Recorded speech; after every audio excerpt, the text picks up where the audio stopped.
பிஸ்மில்லாஹ் ரஹ்மான் ரஹீம்.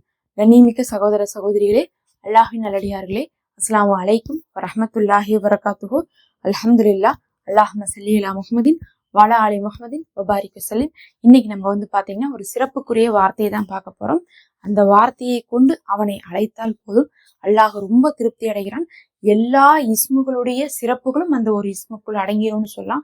இன்னும் அது இஸ்மே அகலம் கொண்டு தலையாய வார்த்தையாக இருக்குன்னு நம்ம சொல்லலாம். அதை கொண்டு அழைப்பவர்களுக்கு ஏராளமான வஜிஃபாக்களின் மூலமாக நம்ம பலன்களை பார்த்து கொண்டுதான் இருக்கிறோம். எத்தனையோ தேவைக்கு திருமணம் ஆகாதவங்க இதை ஓதலாம், உங்களுக்கு திருமணம் ஆகும். இல்ல எனக்கு எத்தனையோ தடவை தொழிலாம் நான் செஞ்சுட்டேன், ஆனா ஏதோ ஒரு விதத்துல நஷ்டமாயிட்டே இருக்கு, ஒரு வேலையும் வருமானமும் ஒழுங்கா எனக்கு அமைய மாட்டேங்குது அப்படிங்கிறவங்க இதை வேலைக்காக நியத்து வச்சு ஓதலாம். அப்படி இல்லை, எனக்கு கடனுடைய வாழ்க்கை தாங்கவே முடியல, குறவழி நெஸ்கிற அளவுக்கு எனக்கு கடன் இருக்குது அப்படிங்கிறவங்க கடன் அடைவதற்காக இதை ஓதலாம். நல்ல வருமானம் வரணும், வசதி வரணும், ஒரு உயர்ந்த தரத்தை நான் அடையணும் அப்படின்னு ஆசைப்படுறவங்க அதை நியத்து வைத்து ஓதலாம். அதே மாதிரிதான் பாத்தீங்கன்னா ஒவ்வொரு தேவைக்கும் துவாக்கள் கபுலாகிறதுக்கு எல்லாத்துக்குமே இதை ஓதலாம். இதை ஓதனா ஆயிரக்கணக்கான துவாக்கள் கூட உங்களுக்கு இதே ஒரே ஒரு அமலை கொண்டே நிறைவேற்றி தரப்படும்னு சொல்லிட்டு ஆலிம்களே பாத்தீங்கன்னா கிதாபுகள்ல சொல்லியிருக்காங்க. அவ்வளவு சிறப்புக்குரிய வார்த்தை. அந்த வார்த்தை என்னன்னு பார்க்கலாம். அதுக்கு முன்னாடி ஒரு சின்ன நினைவூட்டல் மட்டும் பண்ணிடலாம்.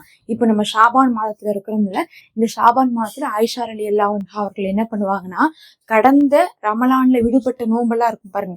இப்ப நம்ம ஒரு ரமலான் வருதுன்னா எப்படி நமக்கு தொழுகை இல்லை அப்படிங்கிறனால 5 நோம்பு 7 நோம்பு 8 நோம்புன்னு யாருக்கு எத்தனை நாள் தொழுகை இல்லையோ அதை பொறுத்த மாதிரி போயிருக்கும். சிலருக்கு பாத்தீங்கன்னா மாச ஆரம்பத்திலயும் இருந்திருக்கும், மாச கடைசியில இருந்திருக்கும். அப்படிங்கும்போது நிறைய நோன்பு கூட போயிருக்கிறதுக்கான வாய்ப்பு இருக்கு. எத்தனை நோன்பா இருந்தாலும் அதை என்ன பண்ணுவாங்கன்னா அடுத்த ரமலான் வர்றதுக்கு முந்தைய மாதமே வச்சு முடிச்சிருவாங்க. இதுதான் அந்த ஷாபான் மாதம். இந்த ஷாபான் மாதம் பாத்தீங்கன்னா இப்ப ஆரம்பிச்சிருக்கு. நமக்கு ஆரம்பிச்சு ஒரு 2-3 நாள் தான் ஆச்சு. இப்ப இருந்து ஆரம்பிச்சு இந்த 30 நாளுக்குள்ள என்ன பண்ணிடணும், நீங்க கடந்த ரமலானுடைய பருள் நோன்பை கலா செய்திருங்க. ஏன்னா இது ஆயிஷா ரலியல்லாஹு அன்ஹா அவர்கள் அப்படி கலா செய்தாங்க. அது மட்டும் இல்ல, இது பாத்தீங்கன்னா ஷாபான் நபி அவர்கள் அதிகமாக நோன்பு வச்ச மாதமாக இருக்கு. ரமலானுக்கு அடுத்தபடியாக ஷாபான்ல தான் அதிகமா நோன்பு வைப்பாங்க. அதனால நீங்க என்ன பண்ணுங்க, ஷாபான்ல அதிக நோன்பு வைக்கிறதும் உங்களுக்கு நல்லமலா இருக்கிறதுனால நீங்க முதல்ல கலாவை முடிச்சிருங்க. அப்புறம் விருப்பப்பட்டா நஃபிலான நோன்புகளை வச்சுக்கோங்க. எல்லாத்துக்கும் மேல இது பாத்தீங்கன்னா அமல்கள் உயர்த்தப்படக்கூடிய மாதமா இருக்கு. அதனாலதான் நபி அவர்கள் சொன்னாங்க, அமல்கள் உயர்த்தப்படக்கூடிய நாட்களில் நான் ஒரு நோன்பாளியாக இருக்க விரும்புகிறேன்றாங்க. அப்படி பார்க்கும்போது நான் பாத்தீங்கன்னா இன்னைக்கு என்ன பண்ணிருந்தேன்னா, கடந்த வருடத்துடைய நோன்பு தான் கலா செய்து வச்சிருக்கேன். ஆனாலும் நம்ம ஒரு நோன்புக்கு ஒரு நியத்தா இருக்குங்கிறதுனால நான் கடந்த வருடத்துடைய ஃபரல் நோன்பை, ரமலானுடைய ஃபரல் நோன்பை கலா செய்கிறேன் அப்படின்னு சொல்லிட்டு தான் நான் நியத்து வச்சுக்கிட்டு அதே நேரத்துல அல்லாஹ்விடத்துல துவா செய்வது, யா அல்லாஹ் இந்த ஷாபான் மாதத்துல நோன்பு வைத்த நன்மையும் சிறப்பையும் எனக்கு கொடு. ஏன்னா இது நபி அவர்கள் நோன்பு வைத்த மாதமா இருக்கு, இதுல நோன்பு வைக்கிறது சுண்ணத்தா இருக்கு, இன்னும் இது அமல்கள் உயர்த்தப்படக்கூடிய நாட்களா இருக்குன்னு சொல்லிட்டு நியத்து வச்சுட்டு என்ன பண்ணிக்கிட்டு துவா கேட்டுக்கிட்டேன். நீங்களும் அந்த மாதிரி என்ன பண்ணுங்க, நியத்து வச்சு நோன்புகளை கலா செய்து முடிச்சு விடுங்க. திங்கக்கிழமை வேலைக்கிழமை அந்த மாதிரி நீங்க பிரிச்சு வாரத்துக்கு 2 நோன்பு வச்சா கூட சீக்கிரமா முடிச்சிடலாம். உங்களுக்கு இந்த தடவை எப்படி பீரியட்ஸ் இருக்குமோ அதுக்கு தகுந்த மாதிரி முன்னாடியே கால்குலேட் பண்ணி வச்சிருங்க. இந்த மாசத்துல எந்த நாள் வேணா நீங்க நோன்பு வைக்கலாம். ஏன்னா இது நபி அவர்கள் சுண்ணத்தாக வைத்த நோன்பா இருக்கிறதுனால இந்த மாசத்துல நீங்க எல்லா நாளுமே நோன்பு வச்சுக்கலாம். சனிக்கிழமை ஞாயிற்றுக்கிழமைன்னு சொல்லிட்டு எப்ப வேணா வச்சுக்கலாம். ஃப்ரீயா இருக்கும் போதுல நீங்க நோன்பு வச்சுக்கோங்க. இப்ப நம்ம அந்த அமலை பார்க்கலாம். அந்த வார்த்தை தான் ஹுவல்லாஹு. ஹுவல்லாஹுன்னு என்னன்னா அவன்தான் அல்லாஹு அப்படின்னு அர்த்தம். அவனை மட்டும் குறிக்கக்கூடிய வார்த்தை தான் இது. நம்ம அல்லாஹுவை என்ன பண்றோம், அவனை ரொம்ப தனித்து சொல்றோம். அவன்தான் அல்லாஹு, அவன்தான் என்னுடைய ரப்புன்னு சொல்லிட்டு என்ன பண்றோம், நம்ம தனித்து சொல்றோம். அல்லாஹுவை நம்ம சொல்றோம்.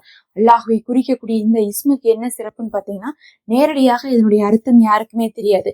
அல்லாஹுன்னா என்ன நமக்கு தெரியாது, அல்லாஹுன்னு கூப்பிடுறோம். இப்ப இதே அர்ரஹ்மான்னு சொன்னா நீங்க என்ன சொல்லலாம், அளவற்ற அருளானன்னு சொல்லலாம். அர்ரஹீம்னு சொன்னா என்ன சொல்லலாம், நிகரற்ற அன்புடையவன்னு சொல்லலாம். ஆனா அல்லாஹுன்னு சொன்னா என்ன, தமிழ்லயே அல்லாஹுதான். ஏன்னா இது பாத்தீங்கன்னா அல்லாஹுடைய பேர், அது அவனுக்கு சூடி கொண்டது. அதற்கு நம்ம என்ன பண்ண முடியாது, எந்த ஒரு அர்த்தத்தையும் நம்ம கிதாபுகள்லயே பார்க்க முடியாது. நாம அல்லாஹுவை அல்லாஹு என்றுதான் கூறுகிறோம்.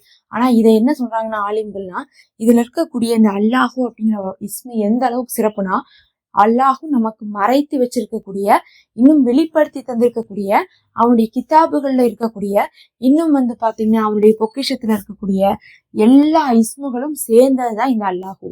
இந்த அல்லாஹுவை அழைப்பது எல்லா இஸ்முகளை கொண்ட ஒரு தொகுப்பா இருக்கும்னு சொல்லியிருக்காங்க. அதனாலதான் இதை இஸ்மே அகலம்னு சொல்றாங்க.